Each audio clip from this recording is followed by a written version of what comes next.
Sarah woke to the sound of concrete trucks rumbling down Maple Street. Through her bedroom window, she watched a convoy of vehicles park in front of her house. Cement mixers, dump trucks, and an industrial pump truck that dwarfed everything else on the residential street. Her phone had been buzzing since 5 a.m. with text messages from an unknown number. Last chance to reconsider. Things get messy from here. She ignored it, pulled on jeans and a sweatshirt, and stepped outside to find Jake Reeves directing traffic.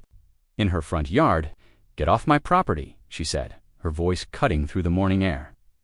Jake looked up from his clipboard with theatrical surprise. "Your property, ma'am? According to our updated survey, we're working entirely within the Henderson property lines." "Bullshit." Sarah held up her phone, already recording. "You're on my driveway. Temporary easement," Jake said, producing another official-looking document. "Signed by the Hendersons yesterday. They have the right to grant access for essential utilities work." Sarah snatched the paper from his hands. The easement was real, notarized, and gave Cromwell Development's contractors the right to use her driveway, front yard, and any necessary access points for the next 90 days. "This is insane. You can't what?" Jake's smile was predatory. "Follow legal procedures. Conduct essential infrastructure work. Ma'am, if you've got a problem with legally filed documents, you should call your lawyer." Sarah was already dialing David Kessler's number when the first cement truck started backing toward her house. The driver was steering directly toward her flower beds, the truck's massive tires leaving deep ruts in her lawn. "David, they're destroying my front yard with cement trucks," she said the moment he answered. "I'm already on my way." David's voice was tight with controlled anger. "I've been up since 4, researching Cromwell Development. Sarah, what you're dealing with is worse than I thought. They've pulled this exact same scheme in 4 other neighborhoods. Always the same pattern: manufactured property disputes, infrastructure emergencies, and systematic harassment until homeowners sell." "What happened to the other neighborhoods?" "Luxury condos. Cromwell bought out everyone within 18 months, except for one case." Sarah's heart sank. "What happened there?" "House fire, electrical fault, during construction work. No one hurt, but the owner's insurance company settled quickly, and she moved to Florida." A loud crash from her backyard made Sarah spin around, through the house. She could see that Jake's crew had begun pouring concrete directly against her back fence. The vibration was so intense that her kitchen windows were rattling. "They're pouring concrete right now," she told David. "Against my fence. Document everything."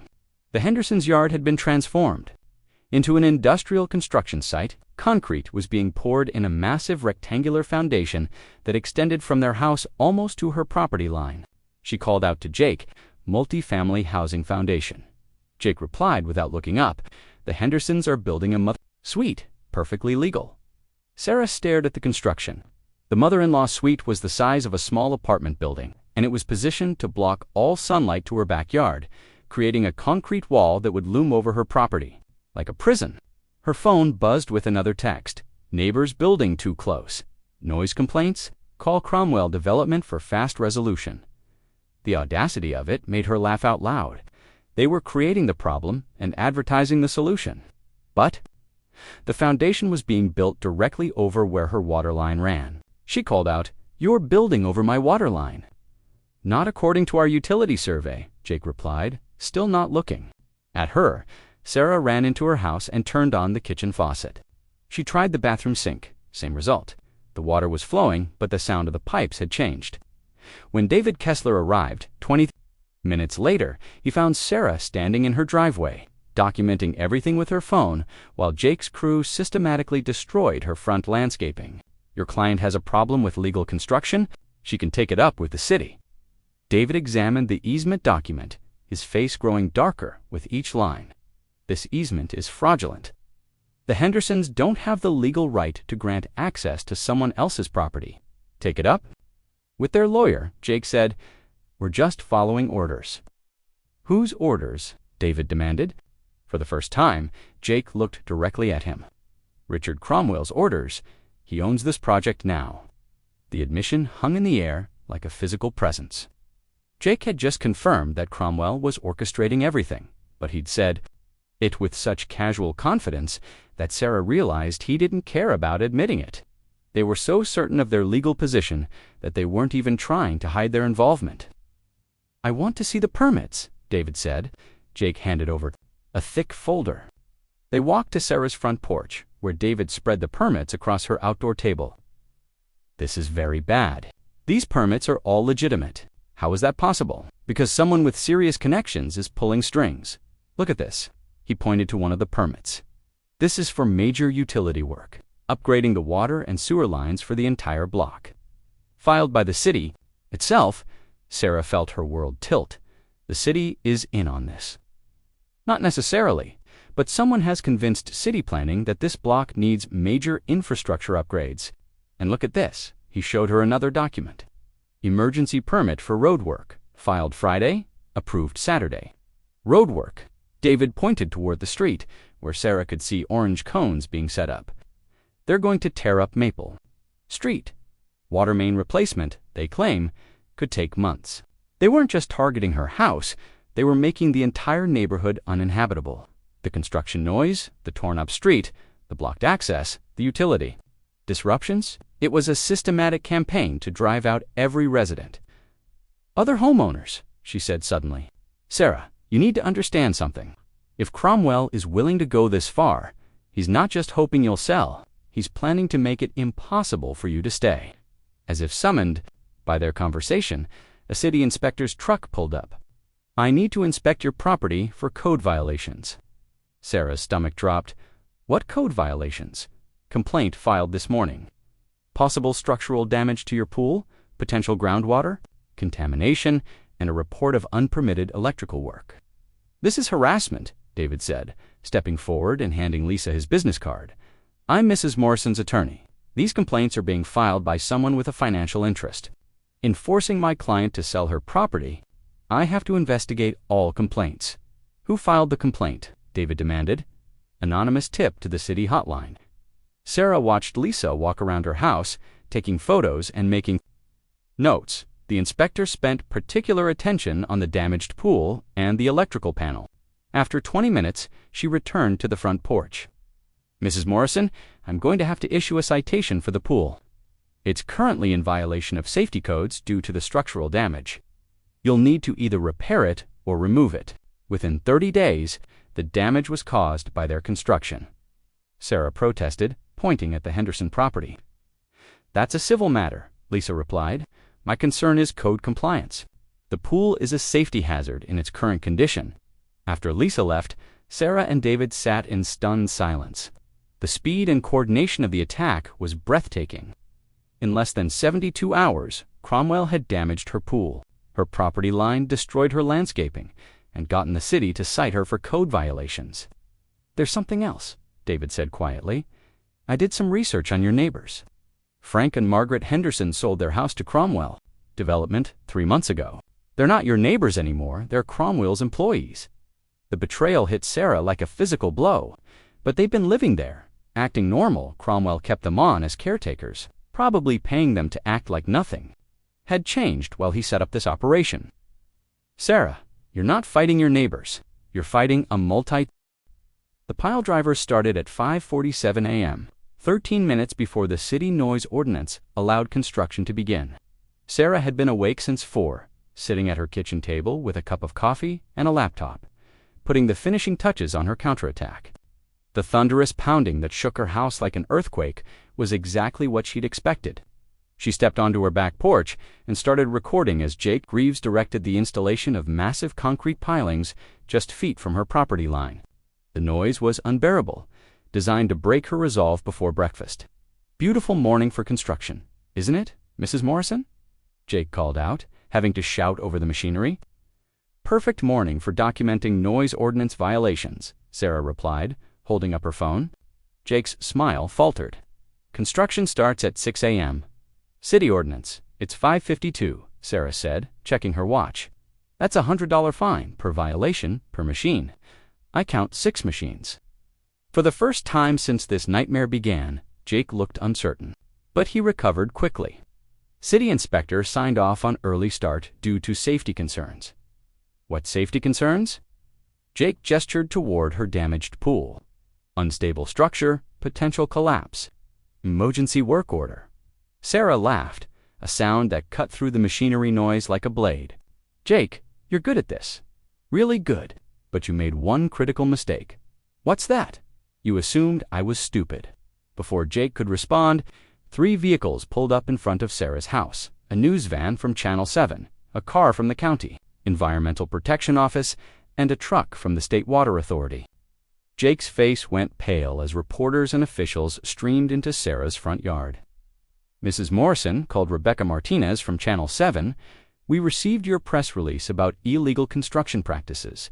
Can you show us what's happening? Sarah had spent her sleepless night researching environmental protection laws, building codes, and media contacts. Her press release, sent to every news outlet and regulatory agency in the county, detailed allegations of groundwater contamination, illegal dumping, and construction fraud. I'd be happy to, Sarah said, leading the group toward her backyard. As you can see, construction has begun before legal hours, without proper environmental impact studies, and directly over critical water infrastructure. The Environmental Protection Officer, a stern woman named Dr. Patricia Voss, was already taking water samples from Sarah's pool. Mrs. Morrison, you mentioned possible groundwater contamination in your complaint. Yesterday, after construction began, my water started tasting different, metallic, and there's been a humming in the pipes that wasn't there before. Dr. Voss made notes as the pile driver continued its thunderous work. We'll need to test the municipal water supply for this entire block. If there's contamination, we'll have to shut down all construction until the source is identified. Sarah watched Jake frantically talking on his phone, presumably to Richard Cromwell. The construction crew had stopped working, uncertain whether to continue in front of the growing crowd of officials and reporters. There's more, Sarah said, pulling out a thick folder. I spent the night researching Cromwell Development's other projects. This isn't the first time they've used these tactics. She handed copies of her research to Dr. Voss and Rebecca Martinez. The documents detailed for previous Cromwell projects where similar emergencies had forced homeowners to sell followed, by environmental violations that were quietly settled after the properties changed hands. In every case, Sarah explained to the Channel 7 camera, mysterious infrastructure problems appeared right before Cromwell made purchase offers. Water contamination, structural damage, construction accidents, always just enough to make life unbearable, never quite enough to trigger criminal investigations. Rebecca Martinez was furiously taking notes. Mrs. Morrison, are you alleging that Cromwell Development deliberately creates these problems? I'm alleging that there's a pattern, a very expensive, very coordinated pattern. Dr. Voss's phone rang. After a brief conversation, she turned to Jake. Sir, I'm ordering an immediate halt to all construction activities. We've detected elevated levels of heavy metals in the municipal water supply. This entire block is now under investigation. The color drained from Jake's face. You can't stop legal construction based on, I can and I am, Dr. Voss replied firmly. Until we determine the source of contamination, no ground disturbance is permitted. Sarah felt a surge of vindication, but it was short. Her phone buzzed with a text from an unknown number. Clever girl, but you have no idea what you've just started. Within minutes, the construction site was swarming with regulatory officials. The State Water Authority representative was testing every faucet on the block. The county building inspector was examining permits and surveying equipment. The environmental protection team was taking soil samples. And Rebecca Martinez was interviewing everyone, her questions growing more pointed with each answer. Mr. Reeves, she said, cornering Jake near his equipment. Can you explain why Cromwell Development filed emergency permits for work that appears to be luxury pool construction? No comment, Jake muttered, but his body language screamed guilt. What about the property surveys that seem to have changed overnight, or the easement agreements that may have been filed fraudulently? You'll have to talk to our legal department. Rebecca turned to her cameraman. Make sure you get good footage of the equipment positioned directly over the water lines. Sarah watched the circus from her back porch, feeling like she was finally playing offense instead of defense. But her satisfaction was interrupted by the arrival of another black SUV. Richard Cromwell stepped out, his expensive suit and confident demeanor unchanged despite the chaos surrounding his construction site. He walked directly to Sarah, ignoring the reporters and officials. "Mrs. Morrison," he said, his voice carefully controlled, "congratulations. You've managed to turn a simple real estate transaction into a media circus." "You mean you've managed to turn systematic harassment into a news story?" Sarah replied. Cromwell's smile was winter cold. "You think you've won something here, but all you've done is escalate a situation that could have been resolved quietly." "Resolved by you stealing my house, you mean?" "I don't steal anything, Mrs. Morrison. I solve problems. Your problem was that you were living in a house that belonged in a development zone. My solution was to offer you fair compensation to relocate voluntarily." Sarah stared at him. "Fair compensation for what? My house isn't for sale. Your house is on land that's been rezoned for high-density development. That rezoning happened 6 months ago. You just never got the notice." The words hit Sarah like a physical blow. "That's impossible." Cromwell pulled out his phone and showed her an official document. City Planning Commission. "Unanimous vote to rezone this entire block from residential to mixed-use development. Your property taxes should have reflected the change starting last month." Sarah's mind raced. She'd been paying her taxes through automatic bank transfer. She hadn't looked at the actual bills in months. "Even if that's true," she said, fighting to keep her voice steady, "rezoning doesn't give you the right to force me out." "No, but it does mean your current use of the property is non-conforming. Single-family houses aren't permitted in mixed-use zones. Eventually, the city will require you to either convert to multifamily use or sell." Rebecca Martinez had been listening to the conversation, her eyes growing wider with each revelation. "Mr. Cromwell, are you saying that homeowners weren't notified of this rezoning?" Cromwell turned to face the camera with practiced ease. "All legal notifications were sent according to city procedures. If residents didn't receive them, that's a postal service issue, not a development issue." "But you were buying properties before the rezoning was finalized," Rebecca pressed. "How did you know it would pass?" "I make it my business to understand municipal planning trends. It's called market research." Sarah felt the trap closing around her, even as she seemed to be winning. Cromwell had been playing a longer game than she'd realized. The harassment, the construction, the manufactured emergencies, they were all distractions from the real strategy. He'd bought political influence to rezone her neighborhood, then created chaos to force quick sales before homeowners could understand what was happening. "Dr. Voss," Sarah called out, "what happens to the investigation if the property is rezoned for development?" The environmental protection officer looked uncomfortable. "If the land is zoned for commercial development, the cleanup standards are different, less restrictive, meaning contamination that would be unacceptable for residential use might be within acceptable limits for commercial development." Sarah felt the walls closing in. Even her environmental victory was being turned against her. If the contamination wasn't severe enough to block commercial development, Cromwell could use it as another reason why the property wasn't suitable for residential use. But as she watched Cromwell's satisfied expression, Sarah realized he'd made his own critical error. He'd revealed too much, too confidently, in front of a news camera. "Mr. Cromwell," she said loud enough for the microphones to pick up, "you just admitted to manipulating city planning to force residents out of their homes. I admitted to understanding municipal P." Sarah Morrison had always believed that the worst thing about small towns was how everyone knew everyone else's business. She was about to learn there were far worse things. The morning sun cast long shadows across her backyard as she stepped onto the patio with her coffee, the same ritual she'd followed every day for the past 3 years since moving to Maple Street. The pool sparkled in the early light, its surface mirror-smooth and inviting. In 2 hours, she'd be doing her usual 40 laps before heading to the elementary school where she taught 4th grade. The sound of machinery rumbling to life next door made her pause mid-sip. Through the gaps in the privacy fence, she could see the top of a crane positioning itself in the Hendersons' backyard. Frank and Margaret Henderson had been her neighbors since she'd moved in, and while they weren't exactly friendly, they'd maintained a cordial enough relationship. Frank occasionally borrowed her hedge trimmer, and Margaret had brought over a casserole when Sarah caught the flu last winter. Sarah walked to the fence line, curiosity getting the better of her. "Morning, Frank," she called over. "Big project going on." Frank Henderson appeared at the fence, his weathered face carrying an expression she couldn't quite read. Behind him, 2 men in hard hats were setting up what looked like drilling equipment. "Morning, Sarah."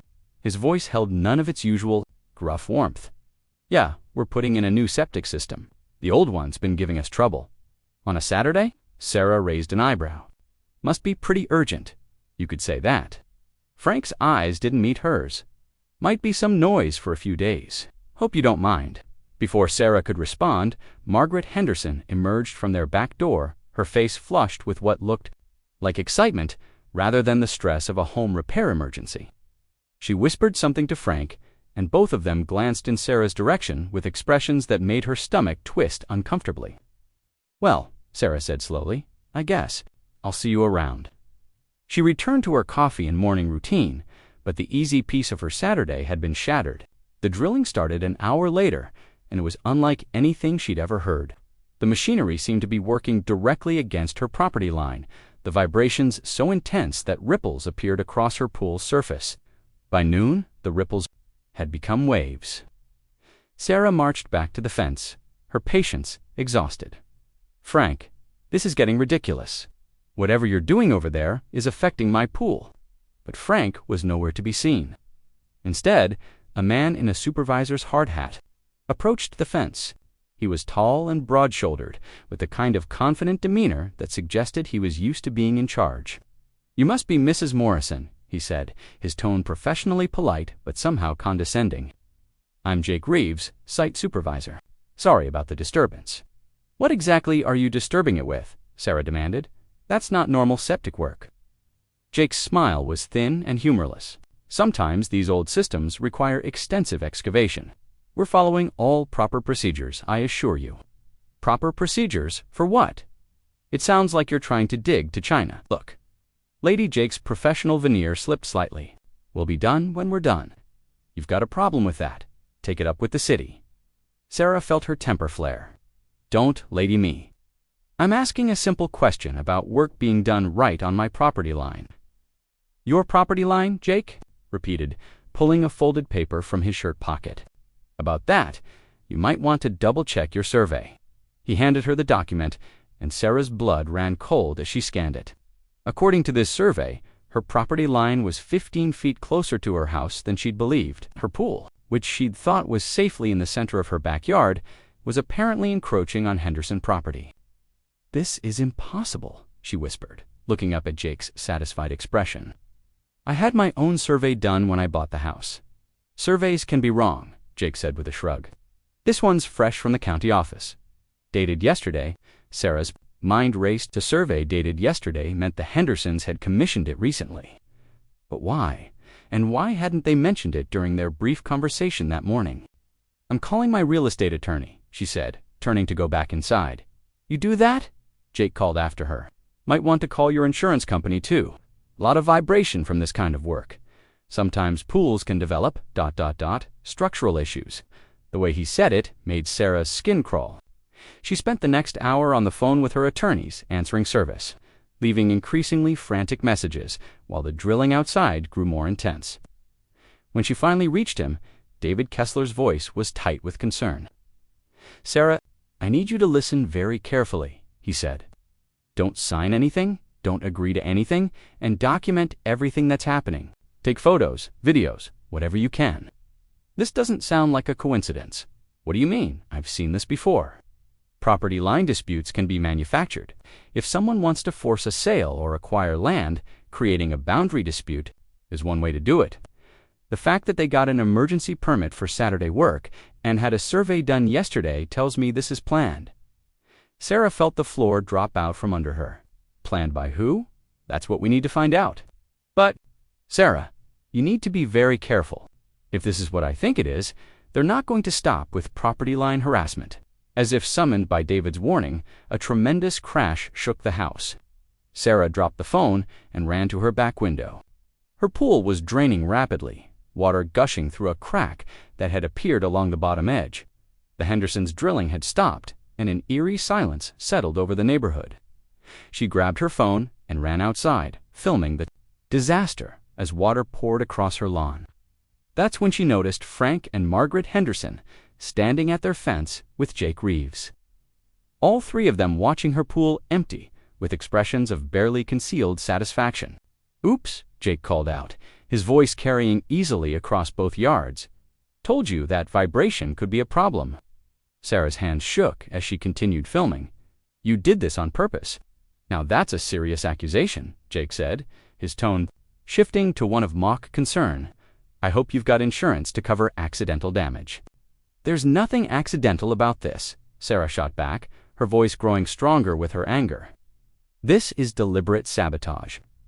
Margaret Henderson spoke for the first time, her voice carrying across the yard with surprising venom. Sarah, deer accidents happen when people build pools too close to property lines. Maybe it's time to consider whether this house is really right for you. The words hit Sarah like a physical blow. She'd loved this house from the moment she'd seen it, had sunk her entire savings into making it perfect. The pool had been her one major indulgence, a place where she could exercise and relax after long days dealing with other people's children. I'm not going anywhere, she said, her voice carrying a steel that surprised even her.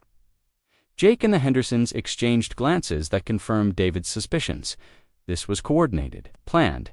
They'd expected her to fold, to accept defeat, and put the house on the market. We'll see about that, Jake said quietly, his words barely audible but somehow carrying perfectly across the distance between them. As if on cue, a black SUV pulled up in front of the Henderson house. 3 men in expensive suits got out, and Sarah recognized the unmistakable bearing of lawyers or real estate developers. They walked directly to the fence line, ignoring Sarah. Completely, while Jake pointed out various aspects of the property, Sarah continued filming, her heart pounding as she realized she was documenting something much bigger than neighborhood harassment. One of the suited men pulled out what looked like architectural drawings, spreading them across a makeshift table. Even from her distance, she could see that the drawings encompassed not just the Henderson property, but hers as well. Her phone buzzed with a text from an unknown number. Check your email. A friend. With trembling fingers, she opened her email app. A message from an anonymous account contained a single attachment, a PDF of a development proposal for Maple Street. Luxury condominiums. The proposal included her property, the Hendersons, and 3 other houses on the block. At the bottom of the final page was a signature she recognized from local business news, Richard Cromwell, CEO of Cromwell Development Group, the same company that had been systematically buying up residential properties throughout the county, demolishing them, and building high-density housing that sold for 3 times what they'd paid for the original homes. Sarah's blood turned to ice as she realized what she was facing. This wasn't just about her pool or her property line. This was about a development company that had decided her neighborhood was prime real estate, and they were willing to destroy her life to get it. The men in suits finished their discussion and walked back to the SUV. But before getting in, one of them, a man with silver hair and a face that screamed expensive dental work, walked over to Sarah's fence. Mrs. Morrison, I presume, he said, his voice smooth as silk and twice as dangerous. I'm Richard Cromwell. I think we should talk. Sarah kept her phone recording as she approached the fence. About solutions, Cromwell said, his smile never wavering. You've got a problem here. Damaged pool, property line disputes, difficult neighbors. These things have a